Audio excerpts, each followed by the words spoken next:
What's happening, guys? This is Logan Robinson from Here the Spear, presented to you by NoleGameday.com.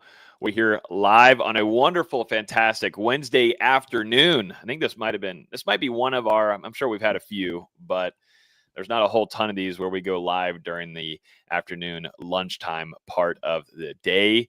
But with this one, we've got a lot of things to talk about now going into the second week of spring camp for Florida State football. We're going to talk about a significant injury that Florida State has suffered in the spring. We'll give you a good update there for you guys. Also, we're going to talk about a transfer defensive player that is impressing Mike Norvell heavily at the beginning of this camp. There's two players that are standing out on the offensive side of the ball. Earl Little Jr.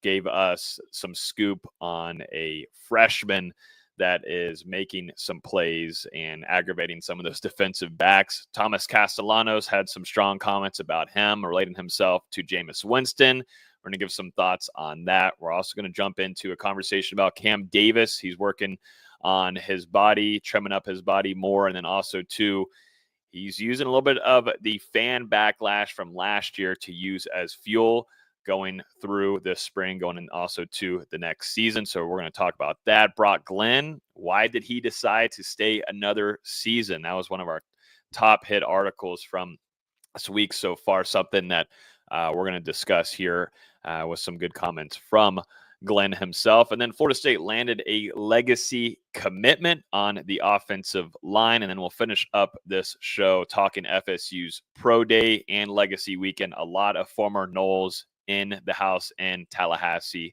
for that. So we're going to discuss a little bit of that. And then also, too, basketball. There's a lot of stuff going on with Luke Laux. Got a lot of attrition happening with the roster. Transfer portal is crazy. It's a madhouse right now. Austin's going to give us the latest on that also, too, as Laux is building out this new staff for FSU basketball. So we've got a handful of things here for a little lunchtime Here the Spear episode. With me today is Austin Veazey, our lead basketball writer at NoleGameday.com. And all the way on the other side is Dustin Lewis, our editor-in-chief. Gentlemen, happy afternoon. How we doing? Doing good. Like you said, busy show.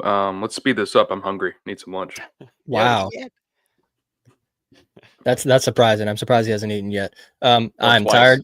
That too. I'm intermittent fasting, guys. I'm intermittent. Apparently early afternoon shows are crazy because my cat's already climbing speakers and we're not even 2 minutes in. So we just need to get this going. Yeah, they're not used to this. They're not used to it at all. My cat's over here. Usually she's on the bed over here, but she's freaked out. She's on the ground. We got a lot of stuff to go through, so there's no time to waste. As always, though, if you're listening on YouTube or watching on YouTube, hit that like button, hit that subscribe button, too. If you're in the comments, bring up some questions, bring up some topics. I promise we'll bring them up here on the screen, and we will talk about them. Also, too, if you're on iTunes, Google Play, Spotify, or there you can listen to us on your car rides or your workouts, whatever. We are an audio version as well, but we do go live at least once a week here on our YouTube channel. So hit that subscribe button. Highly suggest it. Got this going on along with 2 player interviews and Mike Norvell after every single spring practice. And since we're not in these practices, Mike Norvell and whatever he's relaying to us on the media, we all got to believe, and that's what he's saying in those videos. So make sure you subscribe, and those will ping to your phone whenever we get those uploaded right after practices. Let's start off with number 1 here, and this one was a tough hit. So Florida State held their practice yesterday, and Dustin, we were talking about it in the chat with our No Game Day guys. It was taking a long while. It was taking a very long while before Mike Norvell was able to come out and talk to the media, and that's kind of happened before. Definitely, I remember some times when I'd be there, and you were waiting an extra 30 minutes or so, maybe an hour, and like, I don't know, maybe something happened. And that's what I was kind of concerned about with this one. And sure enough, Florida State suffers an injury during the spring. And it's one of the players that I think all of us on this show are very excited about moving forward. And it is Edwin Joseph, redshirt sophomore defensive back, injured. He will no longer be able to participate in the rest of the spring. But there's some optimism that he'll be fine for the summer, which is soon, and then shouldn't affect him going into the fall, which is some good news. But here's what Mike Norvell had to say about the injury. He said, "We do have one injury. Edwin Joseph will miss the rest of the spring. Nothing that will keep him really out from the summer, but unfortunately, he'll be out for the rest of the spring. It's a small injury, but one that will keep him out for the remainder. He did, though, note, too, that this opens up some other opportunities for players. It opens up the door and opportunity for guys like Ricky Knight. Obviously, I like seeing the competition there in the defensive backfield. Shamar Arnu has come in and trying to establish himself. Kai Bates has had some good moments. Charles Lester is continuing to push, so I'm excited about the group. So, yes, a pretty rough loss for Florida State. Already kind of taking multiple hits throughout this spring in the secondary. If you think about it, going all the way to the safety room with Shaheem Brown and Conrad Hussey.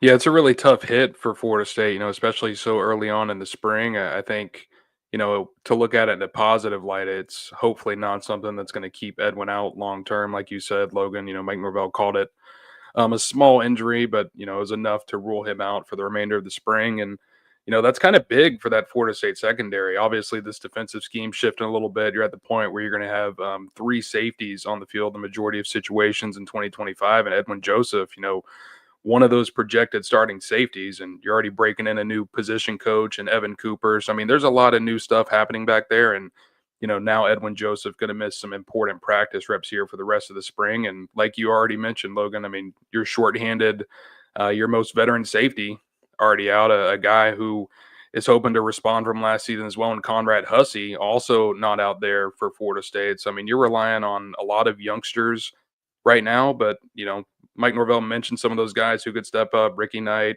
Shamar Arnu, and you got to throw a guy like Earl Little Jr. into the mix as well, because it sounds like he's had a solid first week of spring camp. But yeah, I mean, it's tough for Florida State with what we're hoping Edwin Joseph can develop into next fall for the Seminoles. Mm-hmm. Yeah, and we're about to hear from Earl Little Jr. as well, but he's someone that we've heard some stuff on during tour of duty, and has impressed in that regard. But too, is someone that we kind of were keeping a close eye on, just seeing how the transfer portal worked and such for him and himself. And that was kind of the factor for a handful of other guys too in the secondary, because there is so much talent there and it's rich with that. And then some guys that just did not have the season that they thought they would have in 2024. I mean, that's the whole topic for the entirety of that roster anyways, from what went down last year. But for Edwin Joseph, he's someone that brings a lot of physicality. It seems like Coach Surtain really, really likes the young man. And, we saw a lot of playing time from him last year, getting thrown out there and in special teams as well. But, that's someone, if we were going to pick a few guys that we talked about in a positive light, Edwin Joseph was one of those guys. So certainly missing the spring stinks. But like you said, Dustin, if you're going to take a positive out of it, he's not going to be out. It shouldn't seem like it's going to affect definitely the fall camp. He's probably going to get back into doing whatever he's got to be doing. Don't know what the injury was, leg, arm, whatever could have happened. But during the summer, seems like he's going to be able to get back into a groove and be ready for that stretch whenever fall camp begins and all the fun begins. So definitely a significant injury to keep an eye on and monitor going into the season. Just sucks that happens in the spring, where it's really pivotal to understand this new defense with Tony White coming in from Nebraska. But I will say, it kind of makes you bring Florida State's portal strategy back into question, because they didn't really pursue any defensive backs really hard during that winter portal cycle. Mm-hmm. And, I wonder now, you're seeing some of those injuries pop up in the defensive backfield. Obviously, we're not sure on an exact timeline for Shaheem Brown or Conrad Hussey. It sounded a little bit more short term for Edwin Joseph, but enough to keep him out for the rest of the spring. You got to wonder, the portal opening up here in about 2 weeks or so for football, 15-day portal window. Maybe they kick the tires if there are any quality DBs out there. Mm-hmm. Yeah, it's something to monitor 100%. All right, let's move on to the next topic here, and this is about James Williams, the Nebraska defensive end transfer. We're starting off really hot from Mike Norvell's interview, talking about James Williams after 2 days of pads. Someone that I think that Florida State, if we're looking at somebody that needs to be a game changer, I mean, I look at, someone like a Darrell Jackson coming back and under Terrence Knight, you're really excited about, but you also want to find someone on the outside that Florida State had nothing of last year with Patrick Payton and Marvin Jones Jr. It was a complete letdown there. They need someone that can get back there and disrupt and get pressure to the quarterback, tackles for loss, just someone there on the line that can disrupt outside of some of your interior guys like you had previously with Darrell and Joshua Farmer. But here's Mike Norvell talking about James Williams, saying we're counting to push the competition at every position.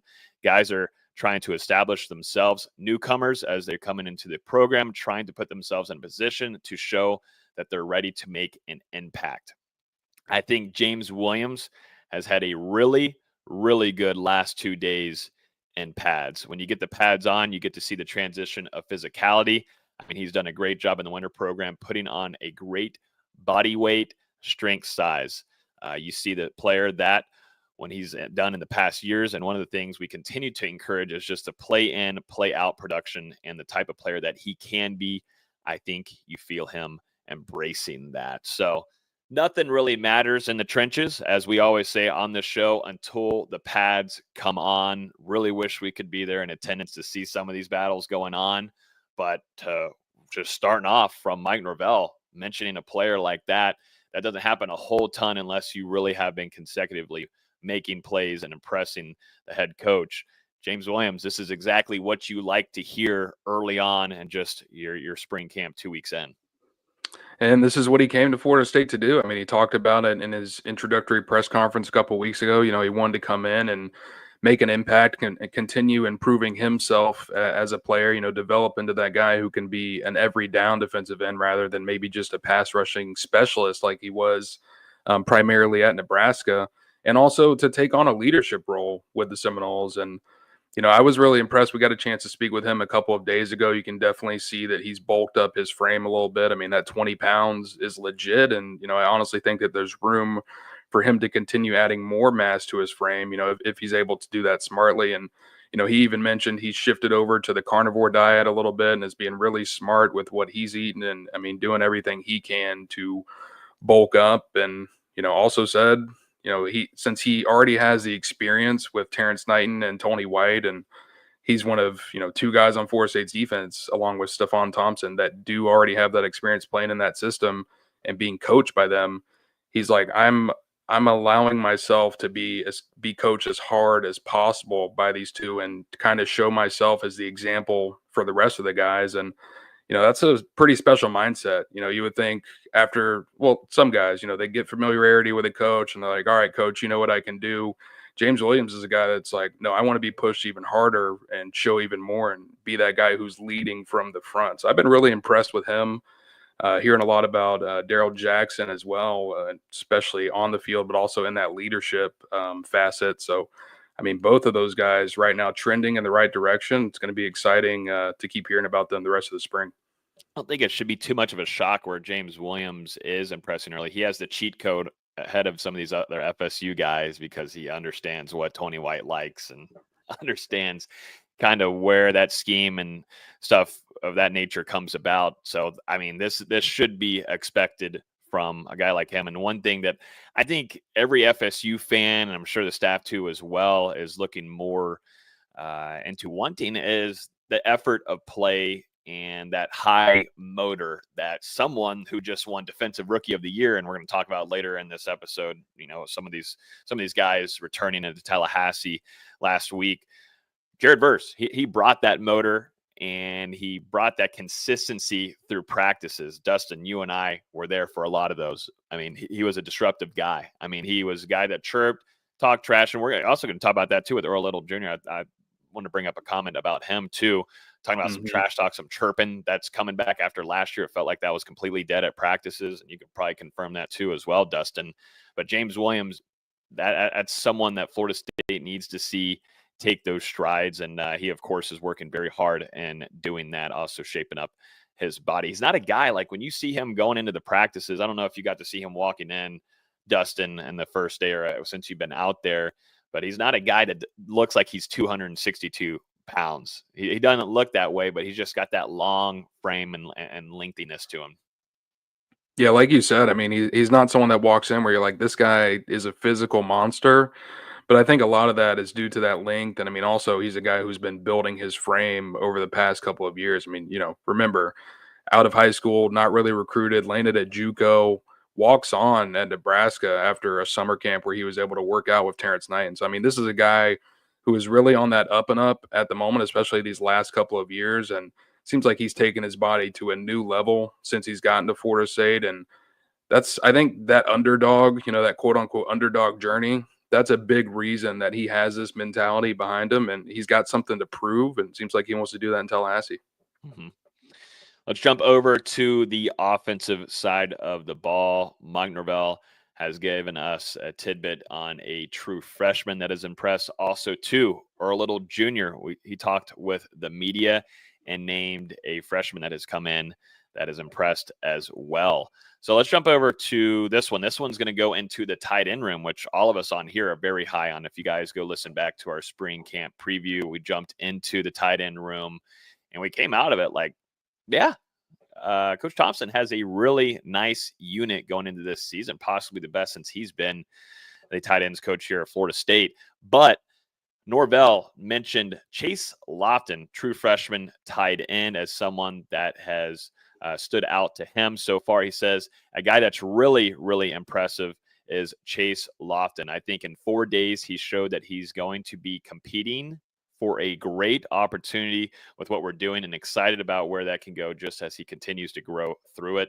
There's going to be some ups and downs and all, but really like his mentality and the way that he's working. So I'm interested to see your take on that one, Dustin. One thing that stands out to me is seems like, I mean, we're so early into camp, just a young guy coming in, but it seems like he's going to be working and trying to jump into a rotation potentially and be a depth piece early on in his career for Florida State. Out of these comments from Mike Norvell, it's like I said, it's very early, but it's great to hear because Florida State was really working hard to keep that commitment to Florida State. A lot of schools across the country trying to grab him at the very end of that recruitment, but Seminoles hold it down and keep him there. And you add that into the rotation of what you've already got and what you brought into the transfer portal. It's a lot. It's probably one of your most exciting groups going into this upcoming season with how much talent and versatility you have all across the board. It says a lot. I mean, especially for Mike Norvell, this wasn't from a question or anything. I mean, this was just unprompted Mike Norvell talk. So, I mean, it says a lot that he was thinking about a true freshman in that tight end room, which, I mean, has so much talent, like you were kind of talking about there, Logan. But sounds like Chase Lofton, I mean, he's already come into Florida State and impressed. You look at what he did in the weight room during off-season conditioning and the tour of duty, already added 8 pounds to that 6'6" frame. And, like you said as well, Florida State battled hard down the stretch. Nebraska native Cornhuskers were pushing hard down there in December to try and flip him during the early signing period, along with a couple of schools in the SEC. And Chase Lofton, despite the 2-10 season, despite having to come from Nebraska to Florida, he decided to stick with that pledge to Florida State, and it could be really big for FSU's future in that tight end room. But like I said, I mean, 6'6", very good receiver. I think that's what really stands out about him when you watch the film. I mean, there are guys who are 6'6", and there are guys who are 6'6" that know how to use that frame, that size to their advantage. I think Chase Lofton is one of those. I mean, he's an exceptional receiver, and I'm sure that's part of the reason that he's impressed Mike Norvell early. Biggest thing for him, I mean, just like any true freshman, whether it's at tight end, at wide receiver, at running back, in those skill positions, is just getting down, blocking, and being able to compete physically with guys who have already been in college weight rooms, for 3-4 years. So I think that's going to be the biggest thing for Chase Lofton, just like it was last year for Landon Thomas and Amari Williams. Those guys were already polished as receivers, but struggled a little bit in the blocking game. So that's going to be something to watch here for the spring. But as a receiver, yeah, I definitely see a path for him getting on the field for FSU in 2025. Mm-hmm. And that's good. One thing, you have a younger guy like Landon Thomas, too, who had his flashes last year. And then you have a new incoming true freshman with Lofton with those pass catching abilities.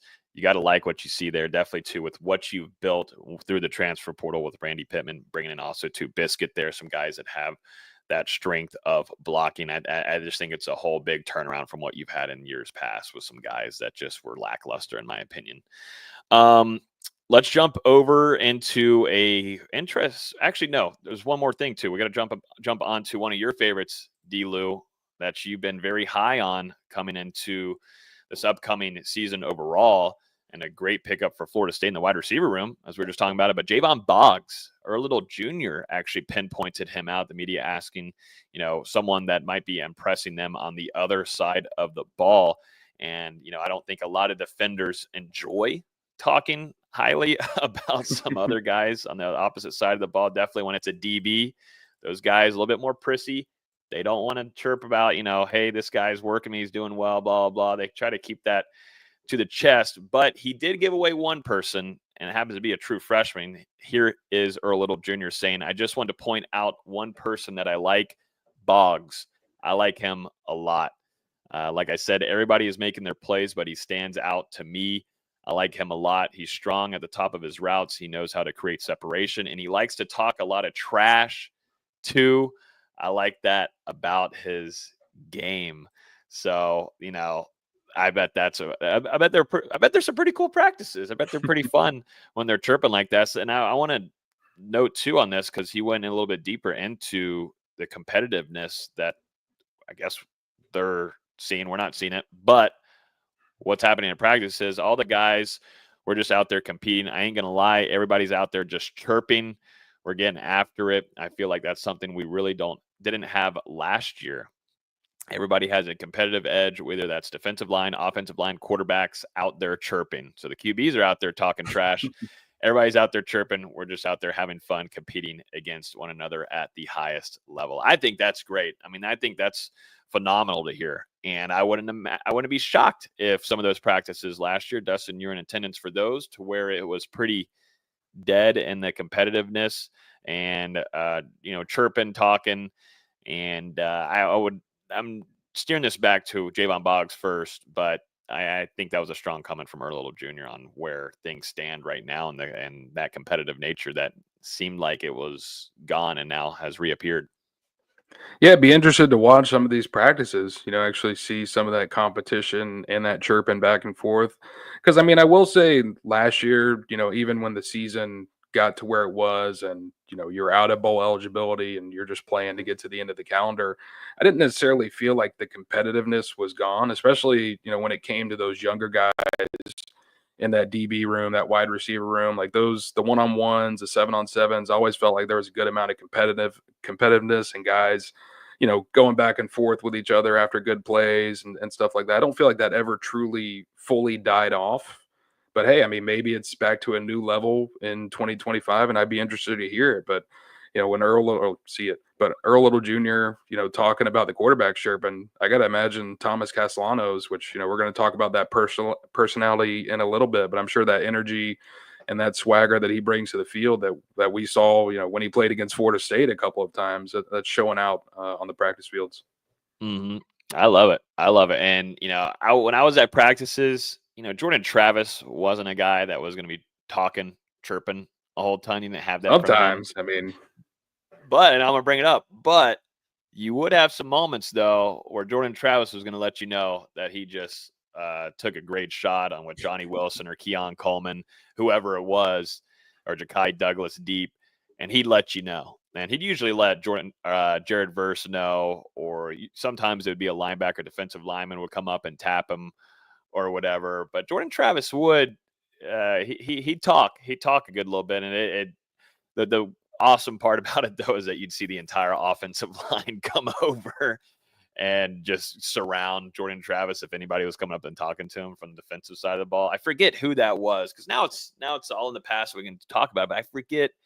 I don't know if it was Pat Payton or somebody, but yeah, you don't mess with QB1. But I love the energy like that, and that's exactly, I'm hoping that they are able to find a pure, true reset mentally. I think they need that so badly, more than anything, to erase what happened last year and get back to enjoying football, because this is what these guys love to do, and they have high aspirations to take it to the next level. But you got to love what you're doing right now. And yes, it's camp. You're not going to be facing any other teams. The only way to find excitement is facing against your boys and building bonds and trying to get better and improve one another. And in order to do that, I think a little bit of chirping, having a little bit of fun is great. I'm sure there's been a ton too in the trenches with these offensive linemen, defensive linemen, getting to know one another. A lot of transfers coming in that OL versus DL drills. I hope so. But just going back to Boggs real quick, that doesn't really surprise me, because like we talked about, this is a guy who I think has a really high floor coming into Florida State. isn't someone that's got to beat you off pure athleticism. He can do it based off his fundamentals and how exceptional he is running routes, catching the ball. And you saw it during that senior season. I mean, one of the most prolific senior seasons in Florida high school history. Yeah. Sets the state record for receiving yards in a single game. I mean, well over 300. And that was in a playoff victory. Let's remember that. Yeah. And this is a guy who's, been a part of winning teams and knows what it takes to win 3 state championships in a row to conclude his high school career over there at Cocoa High School. So I think he already has that mentality. He kind of knows what it takes. And he's someone that could impact that room immediately in 2025. Mm-hmm. I'm right here with you, Stan, here on Facebook, saying they need an alpha to take charge on both sides of the ball. And it's been missing. It's been missing heavily. And we all know who that was on defensive side of the ball previously with Jared Verse, and that was lost. There was nothing in that inside of Pat Payne. There was certainly nothing inside of that from Marvin Jones Jr. But then on the other side of the ball, on the offensive side of the ball, you had tons of guys and tons of leadership, a lot of accountability being held when you have a guy like at the helm of Jordan Travis, Trey Benson, and some of those guys like Maurice Smith that you had in the offensive line that helped some of the glue keep together for the most part. But Florida State has to find someone that can bring that juice. They need that juice. That's why, juice is juice, like Justin Cryer. He had little bits of that last year, where if we were going to look at somebody like, oh, hey, cool, there's leadership, there's someone talking, there's accountability. Whoa, holy smokes. And it was very nice to see. And of course, he gets injured. Don't get to see him for the rest of the season. But, Florida State's got to find that. I'm hoping Tony White on the defensive side of the ball is being able to find someone, because I think that's something really needed on that side. And then offensively, like we're about to talk about, Thomas Castellanos seems to be bringing that kind of vocal leadership. This is Thomas Castellanos in a quote talking about himself relating to Jameis Winston, former FSU Heisman winning quarterback, now with the New York Giants, which we got to talk about here too. I didn't put that on the docket, but we'll have to give our comments on that. But here's Thomas Castellanos saying, I'm like a Jameis Winston type. I'm coming out here. I'm hype. I'm goofy. I'm playing with the guys, just trying to have fun about it. So, you want to have fun at practices and good energy and good vibes. So I'm kind of that goofy type that laughs and tries to joke around and get the guys going. So I spent some time actually whenever Castellanos, we learned that he was going to be transferring to FSU and such. And I actually searched around on YouTube, and he had a vlog that he did with some of his BC players. And yeah, just going and watching some of those videos, he's a guy that likes to poke fun at you, take jabs, joke around, also prank you. He's just an outgoing extrovert kind of guy, which was the complete opposite of what you had previously with DJ Uiagalelei, like completely opposite there from him. And I think this brings in hopefully a good amount of life and energy to these practices, because you need it overall. I mean, I know that's what we're highlighting a lot of in this episode, but it's needed. It's something that FSU, it just feels like everything's dead. And it's felt like that to us. I feel like from the media side, like it's really hard to find excitement. But, hearing some of these interviews and getting some insight to some things, I think they're turning things over to where, it's fun to be out there, and it's a whole new team, a whole new roster. And Thomas Castellanos brings a lot of that excitement to these practices, which eventually they are going to suck and they're going to be not so fun to be at. But, a little bit of chirping, a little bit of excitement from these guys is always fun. But it's funny that he mentioned Jameis Winston being in here. But I can see it. I mean, there are guys who like football, and there are guys who love football. And, Jameis Winston I would put in that second category, and I think Thomas Castellanos as well, because you just see when these guys get out on the field, they're free out there. I mean, they're just playing, they're enjoying it, they're having fun. They're not afraid to celebrate and be themselves and try to fire up their teammates. And I think, that's what football is kind of all about, is that passion out there on the field. And you didn't really see that a lot from Florida State at the quarterback position a season ago. I do think that's something Thomas Castellanos brings back. He's going to have those guys fired up and excited to get out there and practice every day. And, hopefully that'll help Florida State begin to turn things around. But, it seems like everyone is taken really well to Thomas Castellanos coming in, getting into a leadership role and trying to be a voice in the locker room and a key spark in this turnaround. So we'll see how it goes.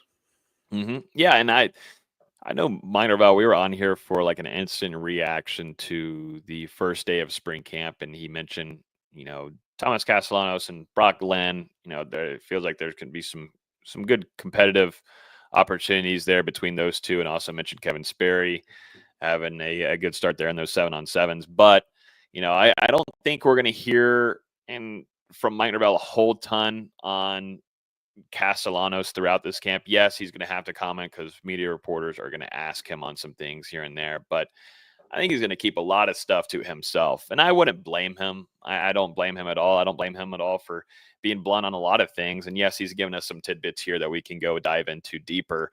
But, I'm fine with that. Keep whatever you want to him. And, I think what all that matters is that development and building that chemistry throughout the spring, first off, and then understanding Gus Malzahn and what he wants out of Castellanos. Luckily, that relationship has already been built years and years and years ago. So there shouldn't be any kind of like, hey, what's this? I don't understand this part. Why are you doing this kind of thing? It's more of, hey, how can I make this better? How can I build that chemistry better with this unit over here that I'm struggling with? Or what kind of different things can I make changes on the line? All that certain amount of things happen in the spring, and whatever happens going into the fall, you're kind of just sealing some things off that you probably were making some mistakes on and some errors that you felt like weren't best, or you weren't working in certain play designs. That's something that I feel like Gus Malzahn and is excited to work with Thomas Castellanos about, because you could do a whole range of things. It's just really going to depend on how that arm is going to look, and that's something that has been I feel like a theme and a topic around Florida State football for a long while because of Jordan Travis and what you had there at quarterback. The question was, can he get the ball down there? How good is his deep shot? Blah, blah, blah. But, Gus Malzahn has been in this game for a long while, and he's also worked with quarterbacks of this nature and the physical attributes like that. So I'm really interested to see, what Gus can do with Castellanos here. But it's great to hear that vocal leadership part of it. And I'm sure, like Earl Little Jr. was saying, some quarterbacks are chirping. Not shocked at all that it would be someone like Thomas Castellanos. Let's jump over to Cam Davis, too. He brought up some good points here from an interview last week, talking about the fan criticism that the players and, the coaching staff, the whole team dealt with last year. He said that's definitely the mindset, especially for the returning guys. We feel like we need to get better to take the next step. Also, just that feeling, that taste of going on social media every time and someone talking about how bad Florida State was and what we couldn't do. It doesn't look good on us or the university, especially with the success that the program has had before last season. So we're just trying to fight forward, get everything that we can get, and take every advantage that we can. Now, there was one quote where you said BS in it. Where was that at? Because I didn't find it in the article, but that should have been the headline, actually. But I'm sure he was talking about some BS maybe that he was seeing on social media, but he's certainly using that as a tool for him and some juice going into this spring camp. He also talked about some weight changes that he's been doing. I think he dropped 7 pounds, and as I expected, he's going to trim down some more too. He said, I cut some weight, but it was tough not eating what I wanted to eat. But the nutrition staff, coaches, everybody, my parents, they helped me out. I'm still working on it. I want to get down some more just so I can be the best version of myself this upcoming season. So overall thoughts on Cam Davis. Definitely looking at Twitter, checking out FSU Twitter. Definitely was a scary place to be on Saturdays. I think a lot of FSU fans just deleted the app and said, we'll see you next year. But he was keeping receipts. He's got receipts. So hopefully you didn't get bookmarked on Twitter, ladies and gentlemen. Well, I mean, yeah, that's just kind of how the fan base goes. When you're doing well, you're getting some love. Whenever you're doing bad, you're always going to get some criticism. And, Cam Davis, a guy who had become beloved by this fan base for how long he was committed to FSU and then finally arriving. And, obviously things didn't go the way anyone wanted last year. And Davis was able to get into that mix, showed some flashes, but obviously some places where he needs to continue to improve as well.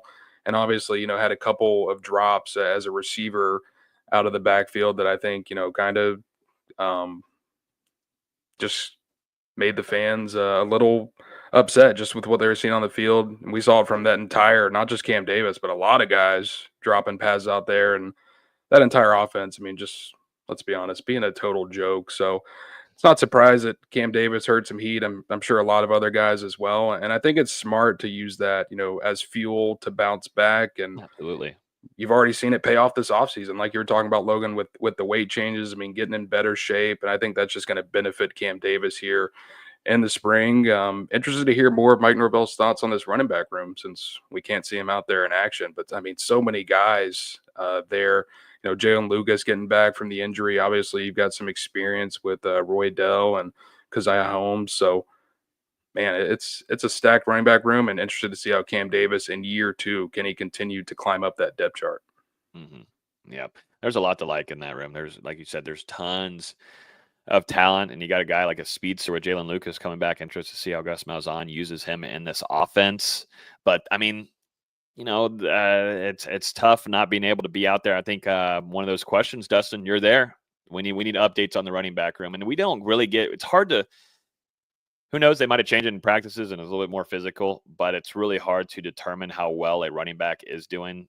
Just being honest and transparent, it's hard to do that in the practices that they run in the style that they run them in. Usually, either a guy's barely getting touched or getting tapped, or maybe there'll be a thump, but you can't really tell much outside of really a 11 on 11 and some full physicality, and that's not really wasn't ran a whole ton previously under Mike Norvell's the way that he ran things in his practices.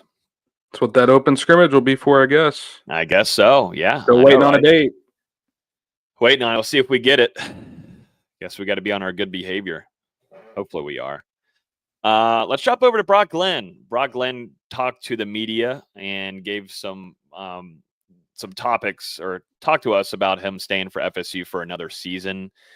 I think that whole situation between Luke Kromenhoek and then Brock Glenn, that was always the big question mark going into this next year, and what Florida State was going to do, intending on bringing in another experienced quarterback, which they did with Thomas Castellanos, and that shook up things there for Luke Kromenhoek now over there at Mississippi State. But Brock Glenn wanted to stay, and here's why he did. He said, I love Florida State. I love Coach Norvell. Coach Norvell has developed a tradition here that I want to be a part of, and I think that we're still working on building that, and we're trying to get better each and every day. I like being around guys who push me to my best, and Coach Norvell does that. Coach Tokars does that as well. Florida State's awesome. You've got everything you want, so I love being here. He also talked about him becoming a bigger leader and what he's working on personally. He says, I'm just trying to improve my balance, my stance, staying fit, staying centered, and in my pocket movements, and then as well as moving or as throwing on the run, just trying to get better at that. So a little tidbit there on what Gus Malzahn is working with this offense and his quarterback unit. Overall, I'm just trying to get better as a team, to be a consistent voice, a consistent leader, trying to lead by example, but also in my voice, and hopefully they can see that I'm doing it as well.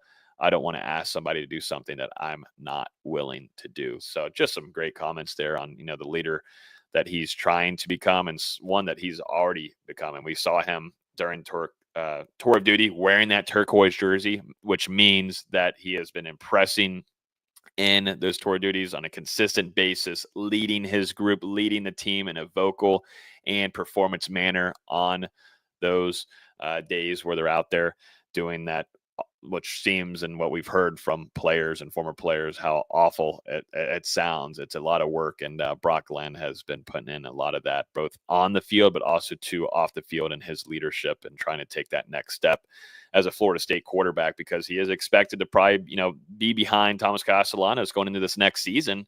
You never know what can happen, man. And we saw that last year. You never know when your number is going to be called, and Brock Glenn is preparing for anything. And I think it just goes, I think he's garnering a lot of respect from the Florida State fan base for some of these comments that he's made, and two, just kind of the shit show that he's had to deal with since arriving in Tallahassee. Yeah, I mean, I think, this is a mindset that's really unique in this current age of college football, especially when you look at that quarterback position.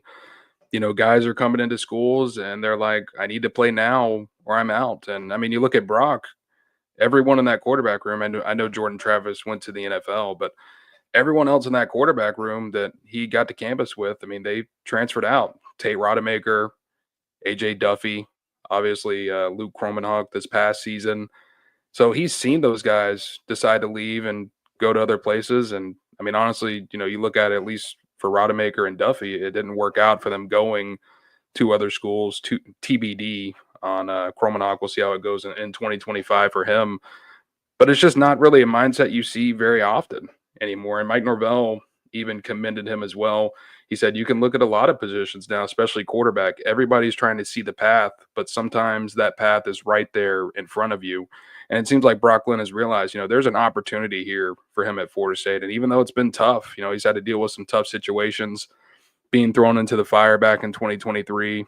Then Florida State bringing in a transfer quarterback, him having to start 2024 on the bench before getting put in with a terrible offense around him. So he's gone through a lot, and I don't think anyone would have faulted Brock Glenn if he would have transferred from Florida State this offseason to try and find another place to reset. But, instead he stayed going into a new offense and has stepped into that leadership role like he was talking about. And Thomas Castellanos, obviously Florida State's likely starter in 2025. It's going to be an uphill climb for Brock Glenn to win that job. But just with the mindset that he brings to the field every day, he's going to give himself a chance. Mm-hmm. Yep. And two, I think Gus Malzahn feels like Brock Glenn fits this scheme best, and probably whenever they met. And I'm sure, Brock Glenn's got to weigh all those kind of options, definitely in this age of college football, like you were saying, Dustin, with transfer portal. They probably sat down and had a good conversation, and that, hey, Gus is like, you fit this offense and what we try to do and what we're going to try to do moving forward. And like he just said there, I mean, he gave a tidbit, he's working on trying to get better with his arm while on the run, moving around. It's going to be a lot of what we see with Thomas Castellanos in this year's upcoming offense for Florida State. So, yeah, this fits. And, I know there's some comments here, too, about the true freshman coming in with Kevin Sperry. I like this kid, not someone, I think everybody has to be a 5-star. They've got to be somebody that's just, a top 5 quarterback to find excitement about. But give me somebody that brings a lot of fire and a lot of energy and a lot of physicality. And it's rare to say that from a quarterback, but Kevin Sperry is that kind of guy. And he also, was a standout to Mike Norvell. After that first practice, I think things, when you're at the college level, you learn, you have those kind of early good days, and then you're going to find out real soon once these defensive guys start figuring some things out as well, things get tougher. But still, Kevin Sperry is someone that it seems like the staff likes a lot, and interested to see how he develops moving forward. And when we get to that spring scrimmage, we'll get a good true taste of what that kid's all about. But it seems like he's got some a little tenacity to him, a little bit of Baker Mayfield in him, which I think is always fun to watch and exciting. And I will say, I can't remember who it was, if it was Brock or Castellanos, but I mean, they really complimented Kevin Sperry for how he's approached the first couple of days of practice, said that he's confident, he's got a good head on his shoulders, and I mean, a lot to like about that young quarterback. Florida State landed a legacy commitment with offensive lineman Michael Ionata. Is that correct there? Boom. There we go, baby. We're undefeated on this show so far without screwing up someone's name. But Florida State gets a commitment here in Herb Hand's room in the trenches for the offensive line, a 3-star guy per 247 Sports, 6'5", 300 pounds. His father, Joey Ionata, played for FSU in the 1980s, number 107th overall player in Florida per 247 Sports. Coming near my area down here in Clearwater, Florida at Calvary Christian, but had offers from UCF, West Virginia, Kentucky, and North Carolina. Most likely, certainly had that relationship previously built there with Herb Hand and Gus Malzahn being at UCF and the Knights there in Orlando. But Florida State adding to this Tribe 26 class, D-Lou. Yeah, it's a solid pickup for Florida State. You're able to land a commitment from a legacy during legacy recruiting weekend. So it sounds like this is a moment he just kind of wanted to save for this. Like, already knew he was going to commit to FSU and then wanted to pop on this weekend in particular, but Florida State continues to add to this 2026 class. Now the second offensive lineman in the class, alongside 3-star offensive tackle Xavier Payne. So getting a little bit of a solid foundation going here early in spring, and then there are still a lot of other targets that Florida State is involved with, both along the interior and on the outside at those tackle spots. But Mike Norvell has always made it a priority to keep those Seminole legacies, those Garnet and Gold bloodlines on his roster, and now he's going to have another one in 2025, and we'll see how his senior season goes and if he can continue to rise up in those rankings. But I think either way, you're looking at 6'5", 300 pounds ahead of his senior season. Definitely a frame here for Florida State to work with, and obviously, like you said, Logan. Father played at Florida State from 1984 to 88, and his younger brother, Joseph, signed with Alabama in 2023. And one thing I'd like to mention, real one, man, he ain't a real one. Well, one thing I'd like to mention about that is you might have to say that about Alex Atkins, because Florida State and Alex Atkins decided not to offer Joseph a scholarship. Damn. Despite him, visiting campus during one of those junior days, Florida State did not pursue, and he ends up signing with Alabama. So now Herb Hand, Mike Norvell, and FSU, this time around, they're like, all right, we're not letting another one go to Alabama. We got to get this one. Come on, Atkins. Come on, dog. But yeah, good and a good pickup there for FSU, and always building. You can never have enough offensive linemen, but more importantly, definitely in the legacy part of things. Florida State held their pro day this past, what day was that? Last Friday? Last Friday, yeah. Yep, last Friday. There also, too, had their legacy weekend where you see a lot of the former Noles come in attendance. Dustin, you were there for Pro Day and all throughout all of the extravaganza of seeing DJ Youth sling that thing. What? Come on now. Just the way you said it. Sorry. But anyways, Jordan Travis, Jared Verse, Johnny Wilson, Kalen Deloach, Jarian Jones, Braden Fisk, Keir Thomas, and Jermaine Johnson were there for the legacy weekend, which is really cool because too, they'll go, show them love and such, but also too, I believe they put down the bricks for Ryan Fitzgerald and Alex Mastromono, the punter from down under. That should have been on the brick, Dustin. You should have told them to put that on the. Did it upset you that it wasn't? Just be honest. Be honest. I don't. Whenever I see that brick, I might have to dig it out, or maybe just carve something into it. Sharpie. Sit there on a Sharpie with it.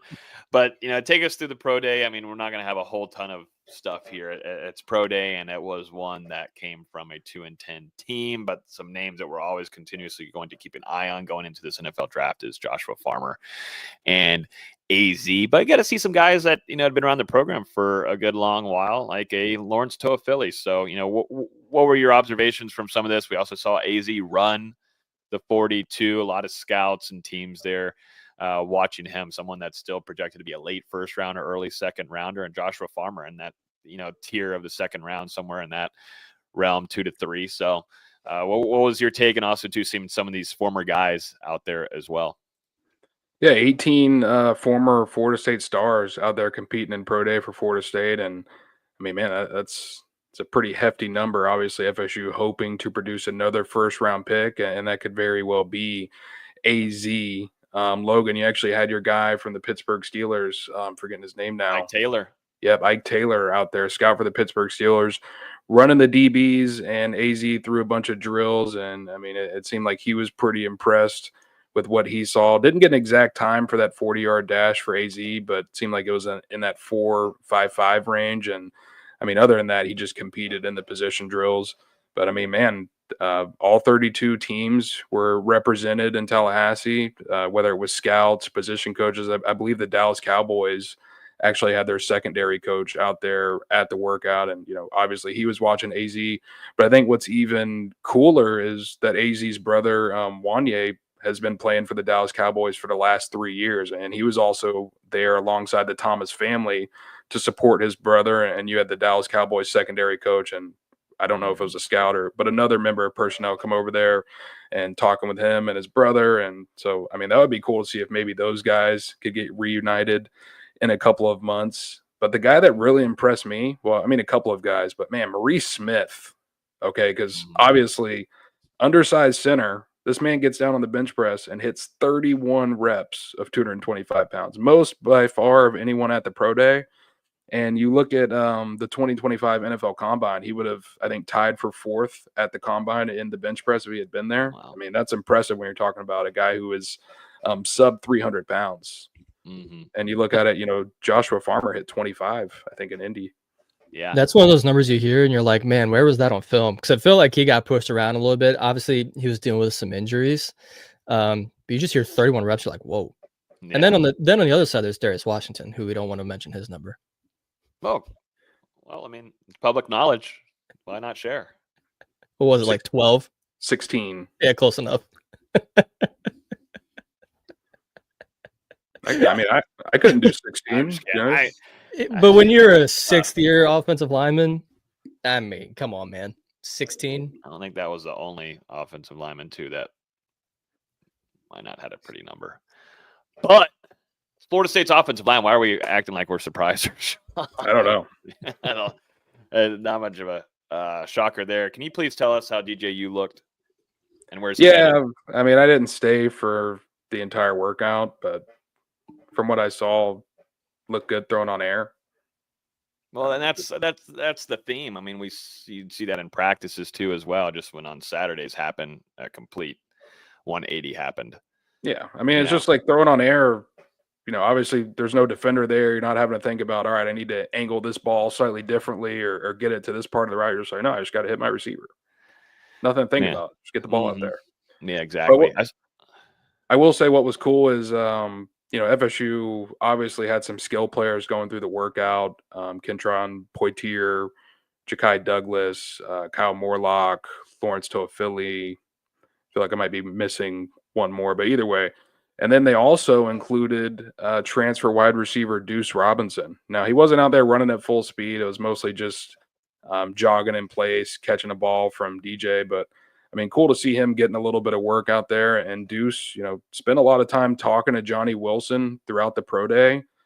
And that was interesting considering all of the comparisons that Florida State fans are making between those two with the size, with the length. And, I mean, you can definitely see it. I was going to say, it was cool seeing them chop it up a little bit there because those are, two towering, tall-sized wide receivers. And, I'm sure Mike is like pointing to Deuce and pointing also over to Johnny Wilson, like, this is what we're going to do with you. This is how this is going to work and stuff like that. And, Johnny Wilson, I wonder if he brought that Super Bowl ring. He had to have brought that Super Bowl ring. Did he have it on? I couldn't tell. I mean, do they have the rings yet? I guess they wouldn't have it on yet. Yeah, it's only been 2 months. No, not even. Been like a month. What do you wear then? What do you wear? The t-shirt, the hat. Super Bowl champion. Yeah, just the t-shirt and the hat that you get post game. Yeah, I would get that tatted on my neck if I was Super Bowl champion. No, you wouldn't. You had to talk to. No, you would not. Mama Lewis ain't letting that happen. That ain't happening. But the only other guy I really want to bring up is Ja'Kai Douglas because, I mean, to me, he looked like the fastest, the shiftiest guy out there at Pro Day. Was told that he timed in the 4.45 range in that 40-yard dash. You got to think, I mean, this is a guy who is less than 200 pounds, about 5'9" or so. He was able to hit 10 on the bench press, 225 pounds. Shows really good strength for his size. And then also had a broad jump, couldn't get the exact measurement, but I mean, it was north of 10 feet. So, I mean, that was a guy who was out there moving and, not sure that Ja'Kai has a future in the NFL, but there are certainly some other professional football leagues out there, whether it's CFL, UFL, where a guy like that who could end up being a quality weapon.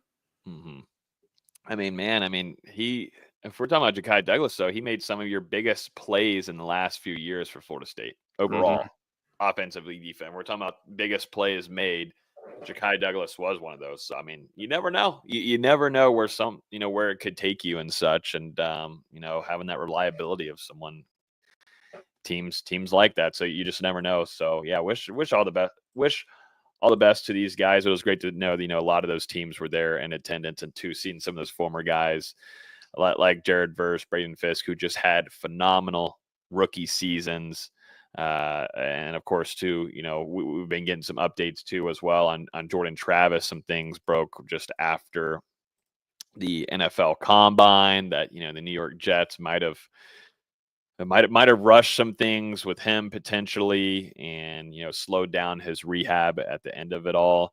So that's why looking at the New York Jets, it's not much of a shocker. There's a reason like those two New York teams are just awful on a year-to-year basis, is because they're managed in a very poor way. Sucks now that Jameis Winston is over there. I was say we haven't even talked about that yet. Yeah, it sucks now that he's over there. He just signed a 2-year, $8 million deal with the New York Giants. What are y'all's thoughts on that one? Obviously, it's up there in New York, going to be great for content and such. But now news just broke yesterday that Russell Wilson is going up there and is going to be in that same quarterback room with Jameis. And now it's like, well, Jameis is going to be behind Russell Wilson, which I just had Russell Wilson in Pittsburgh, and you're just going to get fadeaway shots down the sideline, and that's about the best you're going to be able to get. I don't know. I think ceiling wise, Jameis takes you further. It just you can't rely on him to keep consistency with that play, because some days some Sundays Jameis can look like literally most certainly a top 10 quarterback. He can look like a top 10 quarterback, but then the next Sunday things can sometimes flip on him. But with Russell Wilson, I think where you're at and how far you can go. But now those two are going to be competing for a starting job, seems like, up there in New York with the Giants. They screwed him, man. I mean, they screwed him.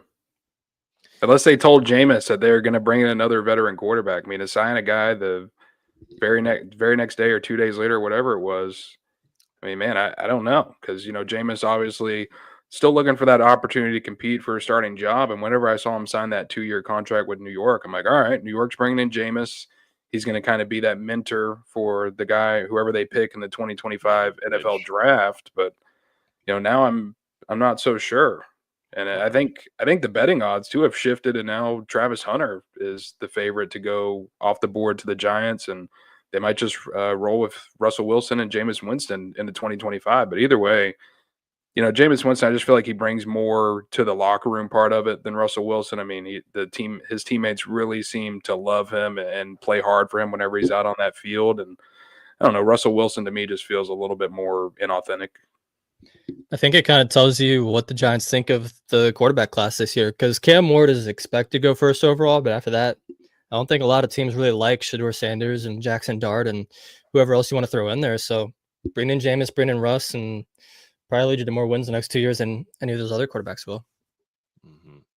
Yeah, I'm interested to see what the Giants end up doing there. But like I said, they're a organization that it starts from the very top, and that's how it affects the rest of their team. And same way it goes for the Jets. There's a reason why they're always like that on a year-to-year basis. Now they're going to rely on Justin Fields, who I previously just had too as well in Pittsburgh. So, but hey, wish Jameis the best of luck. And, it seems like he's already eaten up, getting up there into the Big Apple and the content opportunities. I think it's just going to kind of give him a good bridge in that regard over to the media side. Because once he launches a podcast with Keon Coleman, it's over. It's wraps. Sponsorship deals, endorsements are going to be off the road. I think Jameis, you can pair him with anybody, and that's the perk about Jameis. He can be paired with anyone, and they can create some entertainment. Nonetheless, there's tons of opportunities for him up in New York City now. At least he's away from the Browns. I mean, let's all be honest. Well, God, I feel like you go to Browns, go to the Giants, you're not changing a whole ton, but at least you are away from the Browns, which I don't like the Browns because they're my rival, and at least I can like him more being up there. New York, can't stand the Cleveland Browns. VZ, basketball latest, a lot of transfer portal attrition. I've been seeing all your tweets going out. There's a lot of movement happening, along with Luke Laux trying to build this new staff for this upcoming season. Yeah, so part of the reason I was quiet is because I was working the first 45 minutes of this pod. A little bit moment here. Breaking news. Anything? What we got? Little bit. We'll get to that in a second. We'll start with the staff first. Luke Laux officially announced he was hiring 2 assistant coaches. The first is Michael Fly. He was Florida State's video coordinator when Laux was there, then followed Andy Enfield to Florida Gulf Coast. Eventually took over as the head coach at Florida Gulf Coast, went 56-60 in 4 years there. That last year he was there, they actually did pretty well, 22-12. I believe the record was. He was the scouting director at Missouri during Dennis Gates' first season there, and he's been the associate head coach at Jacksonville for the last 2 years. A lot of Florida connections, obviously has the Florida State ties, obviously knows Laux very well. Laux said that was the first call he made when he found out he was getting the job. And you're not going to hear me complain about former head coaches being on staff, even if it was at a lower major level. Still a D1 head coach that's on staff that knows the state of Florida very well. You're not going to hear me complain about that. The second one, Gerald Gillian, another guy with Florida State ties. He actually graduated from Florida State in 2008. Laux said that his family runs an AAU program in South Florida. His brother is the head coach at West Oaks Academy. So again, a lot of Florida ties. And Gillian was the head coach at Chicago State, which is notoriously the hardest job in college basketball. I mean, I think they won 13 games there his last season there, and that's the most wins they've had in a season for like the last 20 years. It's just not a place you win at. He left Chicago State to join Rod Strickland's staff at Long Island University as the associate head coach there. I believe their director of ops there is actually another Florida State guy, fun fact. But another guy, again, former head coach, has Florida ties, really has ties all over the place. If you follow his track record, he was even assistant at FIU and USF. So he has these connections. And again, a former head coach on staff. Not going to hear me complain about that. It's going to take a little bit for the rest of the staff to fill out from what Laux was saying. Guys that are still coaching elsewhere, which to me means they're in the NBA because a lot of college seasons are over right now, but we'll see. He says he's already got his associate head coach and his new strength trainers in mind, but it's going to take a little bit to finalize those. But the transfer portal is in full swing. For those that just want a quick synopsis, I've got a tweet pinned on my profile that I'm just going to continue to update as I learn things. But so far, Taylor Bowen have transferred, Chandler Jackson's transferred, Waka Mbach has transferred, Justin Thomas has transferred, and Anastasios Rozakis has transferred. Mbach and Rozakis really hardly played. Those are expected. Bowen, there's smoke about him transferring 2 months ago. Seems like Providence is going to be the heavy favorite there. Jackson, I'm not surprised by. You know, he matured a lot this year and is a great defensive guard. But he shot, I think it's 15% from three, and Laux seems to be prioritizing guys that can shoot finally. It seems like a good idea.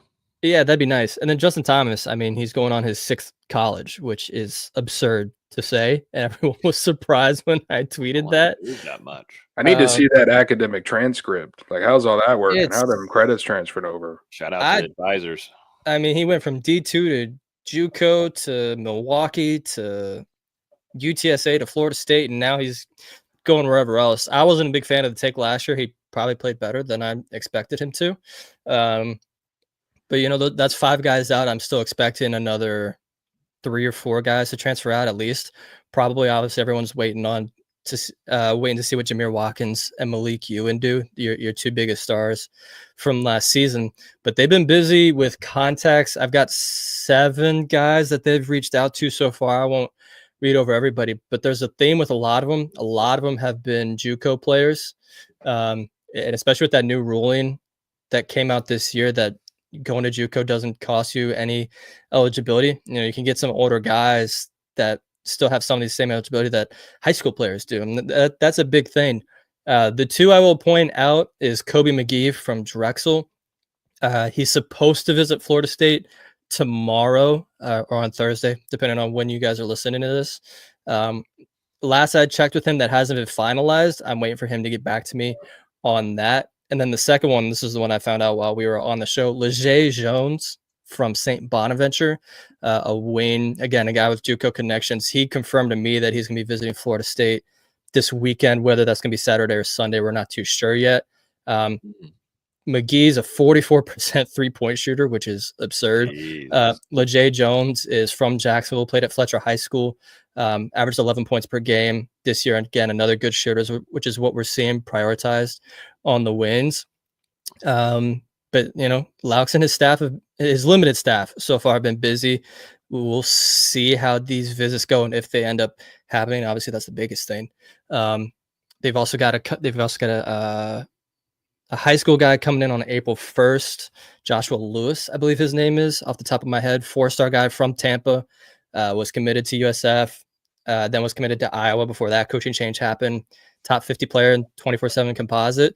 That'd be a great get to have on campus sometime next week. My biggest takeaway is from some of those new staff additions that Luke is bringing in, is bringing a lot of those head coaching guys with previous head coaching ties. That is good for him because, this is his first time going into being a head coach. Definitely at a big program like Florida State, it's smart to be able to surround yourself with former head coaches like that. And that's something that I feel like maybe one of his goals to, try to do that. Yeah, former head coaches with Florida ties, which I think is the biggest thing. He really wants to recruit the state of Florida really better than Florida State ever has. And, part of what made Leonard Hamilton so great was he was able to recruit all over the place, especially the Atlanta area. They were really dialed in for the, late 2010s, and they were obviously getting the international bigs like the Michael Ojos and the Chris Kamajis and the Boris Bojanovskis. But Laux really wants to recruit Florida at a high level, and there's a ton of talent in the state.